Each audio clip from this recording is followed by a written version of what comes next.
শুভেন্দু বলেছেন এরা নাকি আমাদের বাংলাদেশের বর্ডারে এসে হামলা করবেন, সমাবেশ করবেন।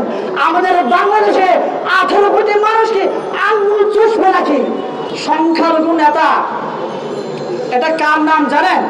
ফ্যাসিস্ট হাসিনা আমাদের মাথায় দিয়ে যাওয়া শব্দ সংখ্যালঘু। এই সংখ্যালঘু নেতারা দাবি করেন বাংলাদেশে হিন্দু 37% ছিল, এখন হয়েছে 8%। বৌদ্ধ এত পার্সেন্ট ছিল, এত পার্সেন্ট, বা আমার পাহাড়ে এত পার্সেন্ট ছিল, এত পার্সেন্ট কমে গেছে। আমি সাবধান করতে যাচ্ছি, এই সংখ্যালঘু নেতাদের কথা যদি আপনারা শুনেন, আমার সংখ্যালঘু ভাইদেরকে আমি বলছি, আপনারা যদি তাদের উস্কানিতে পা দেন তাহলে এখন তো 8% আছি, আগামীতে এটা শূন্যের কথায় নেমে আসবে। শূন্যের কথায় নামিয়ে আনার জন্য ভারত আমাদেরকে ব্যবহার করছে। হয়তোবা আপনারা অনেকে বলবেন ভারতের এখানে হাত কি, ভারত কিভাবে এখানে কাজ করছে? আপনাদের মনে প্রশ্ন জাগতে পারে। আমি একজন সংখ্যালঘু, ফ্যাসিস্ট হাসিনার দেওয়া উপজাতি আমি, কিন্তু আমি উপজাতি নয়, আমি বাংলাদেশি। আজকে আমাকে উপজাতি বলে আপনারা চিনেন, কিন্তু আমি যখন চাক বলি আপনারা আমাকে চিনেন না।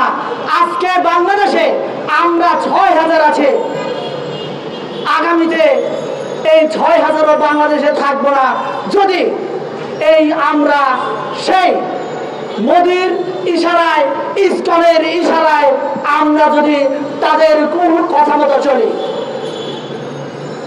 আমি সাবধান করতে যাচ্ছি, আহ্বান করতে যাচ্ছি, এই বাংলাদেশে যা হিন্দু আছে, বৌদ্ধ আছে, খ্রিস্টান আছে, এই ধর্মের যারা আছে সাধারণ ভাইদেরকে আমি আহ্বান জানাতে চাই, আপনারা ফাঁদে পা দিবেন না। আমরা যদি ফাঁদে পা দেই তাহলে বাংলাদেশ থেকে আমরা নিশ্চিন্ন হয়ে যাব। আপনারা দেখেছেন কিনা এই 2024-এর বিপ্লবের সরকারের সময় আমার জন্ম হয়েছে আজকে 28 বছর। এই 28 বছরের জীবনে মন্দির পাহারা দিতে কোন হুজুরকে দেখিনি, আমি কোন শিবিরের নেতাকে দেখিনি, কিন্তু 2024-এ আমি দেখেছি যে আমার মুসলমান ভাইরা বৌদ্ধ মন্দির কিভাবে পাহারা দিয়েছে, মন্দির কিভাবে হিন্দু মন্দির কিভাবে পাহারা দিয়েছে, আমি এটা দেখেছি। এটা কি আমাদের বাংলাদেশের জন্য, সম্প্রীতির বাংলাদেশ বলার জন্য কি যথেষ্ট নয় কিনা আপনাদের কাছে জিজ্ঞাসা?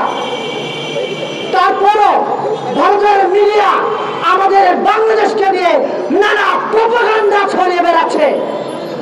বাংলাদেশ নাকি অসাম্প্রদায়িক, বাংলাদেশে ফ্যাসিস্ট হাসিনা না থাকলে নাকি সংখ্যালঘু হিন্দু, বৌদ্ধ, খ্রিস্টান ভাইয়েরা তাদের অস্তিত্ব বাংলাদেশে থাকবে না। আমি জামাতের ভাইদেরকে অনুরোধ করতে চাই, শিবিরের ভাইদেরকে অনুরোধ করতে চাই, কিছুক্ষণ আগে আমার যে এক বক্তা বলে গেছে বাংলাদেশের 90% মুসলমান, এই 90% মুসলমানের কাছে আমার আহ্বান থাকবে, আপনারা দেখিয়ে দেন এই বাংলাদেশের মানচিত্রে একমাত্র মুসলমানরাই ভিন্ন ধর্মাবলম্বী ভাইদেরকে বুকে আগলে নিয়ে নিরাপত্তা দিয়ে রেখেছে। এটার উজ্জ্বল দৃষ্টান্ত বাংলাদেশ ছাড়া পৃথিবীতে অন্য কোনো দেশ নাই। এটা আপনারা দেখিয়ে দেন। আপনাদের কাছে এটাই আমার আহ্বান থাকবে।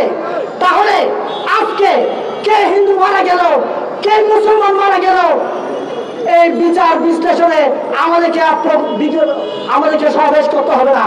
আজকে এক হিন্দু ভাই মারা গেলে আমাদেরকে সাম্প্রদায়িক ভাবে আমরা নিয়ে যাই, এক পাহাড়ি মারা গেলে এটা সাম্প্রদায়িক নিয়ে যায়।